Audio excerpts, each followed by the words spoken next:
বন্ধুরা, আজকের আলোচনার বিষয়বস্তু হলো বৃষভ রাশির 2025 সাল কেমন যাবে এবং তার সাথে বৃষভ রাশির মার্চ মাস কেমন যেতে চলেছে। তো বন্ধুরা, আমি প্রথমেই বলে রাখি 12টি রাশির মধ্যে নাম্বার 1-এ আছে বৃষভ রাশি, যার 2025 সাল ভীষণভাবে ভালো যেতে চলেছে। তো বন্ধুরা, বৃষভ রাশির অধিপতি দেবতা হচ্ছে শুক্র। শুক্র বর্তমান আছে শুক্রের বৃহস্পতির ঘরে মীন রাশিতে মার্চ মাসে, এবং বৃহস্পতি আছে বৃষ রাশিতে শুক্রের ঘরে।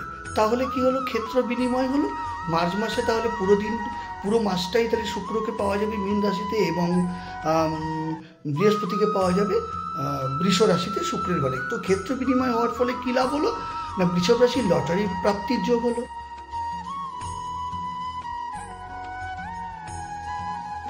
বাইরে যাওয়ার ভ্রমণ যোগ তৈরি হলো, ভিসা পাওয়ার চুক্তি সাকসেসফুল হলো, বিয়ে যদি না হয়ে থাকে তাহলে বিয়ে হবে, বিবাহ যোগ আছে, প্রেমে ভীষণভাবে সাকসেসফুল। প্রেম যদি অপূর্ণতা থাকে তাহলে মার্চ মাসে প্রেম সাফল্য দেখা যাচ্ছে, এবং যারা বিবাহিত পুরুষ বা মহিলা তাদের সন্তান যোগ বা তারা সন্তান লাভ করবে।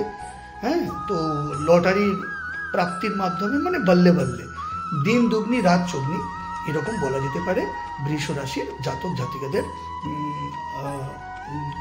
জন্মকুণ্ডলী অনুযায়ী মার্চ মাস 2025। এবং আজকের ডেট অনুযায়ী মার্চ মাস দেখতে গেলে আজকের হচ্ছে 8ই মার্চ। তো তাহলে সেক্ষেত্রে 29 মার্চের পরে শনি কর্মস্থান থেকে একাদশ স্থানে চলে আসছে, এখন দশম স্থানে রয়েছে।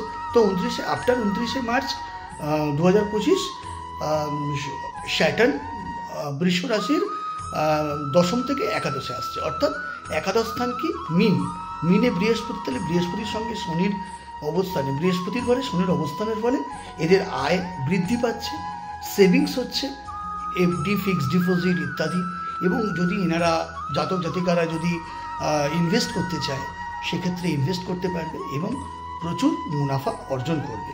তাই 2025 সাল শুধু নয়, বা 2025 সালের মার্চ মাস 2025 নয়, পুরো বছরটাই বল্লে বল্লে বৃষভ রাশির ক্ষেত্রে বলা যেতে পারে। তো বন্ধুরা, এই ছিল মার্চ মাস 2025 বৃষভ রাশির রাশিফল।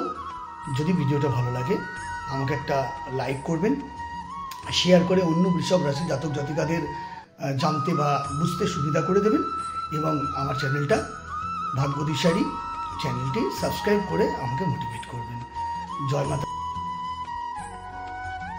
তারা, জয় গুরু বামদেব। আবার দেখা হবে পরের ভিডিওতে।